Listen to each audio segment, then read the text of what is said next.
Citra satelit tanggal 5 April 2025 dari Copernicus Browser atau European Space Agency menunjukkan bahwa kapal induk Amerika Serikat USS Carl Vinson telah memasuki Samudra Hindia melalui Selat Malaka. USS Carl Vinson yang sebelumnya ditempatkan di Pasifik Barat kini dipindahkan ke Samudra Hindia untuk bergabung dengan USS Harry S. Truman di kawasan Timur Tengah.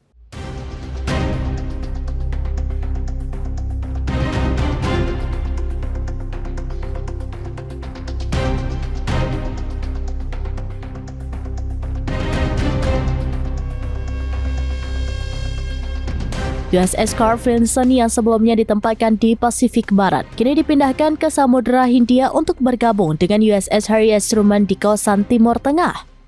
Mengutip Newsweek, pengerahan kapal induk ini dilakukan di tengah meningkatnya ketegangan antara Amerika Serikat dengan Iran dan kelompok Houthi di Yaman. Dengan kehadiran dua kapal induk, Amerika Serikat kini memiliki kekuatan serangan yang signifikan di wilayah tersebut. Gabungan pesawat pengebom siluman dari USS Carl Vinson, USS Harry S. Truman, dan pesawat B-2 yang ditempatkan di Diego Garcia secara drastis meningkatkan kemampuan Amerika Serikat untuk melakukan serangan udara dan peluncuran rudal, memperbesar kemungkinan aksi militer berskala luas. Penempatan kembali Carl Vinson ini dilakukan ketika Presiden Amerika Serikat Donald Trump dikabarkan tengah mempertimbangkan negosiasi nuklir tidak langsung dengan Iran, sekaligus mempersiapkan opsi serangan militer.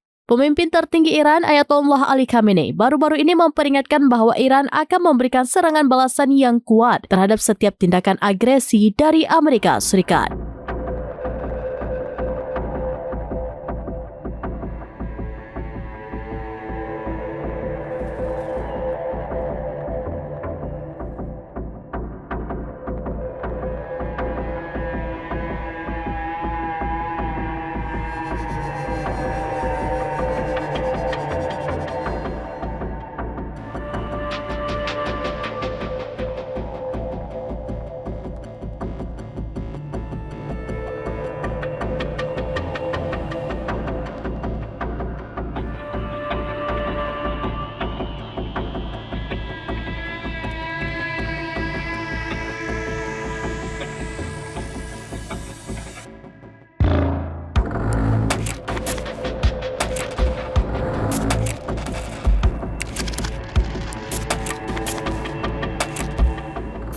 Demikian informasi terkini Syedar Alun, saksikan terus beragam informasi lainnya. Jawab balik dan share seluruh akun serambinews.com.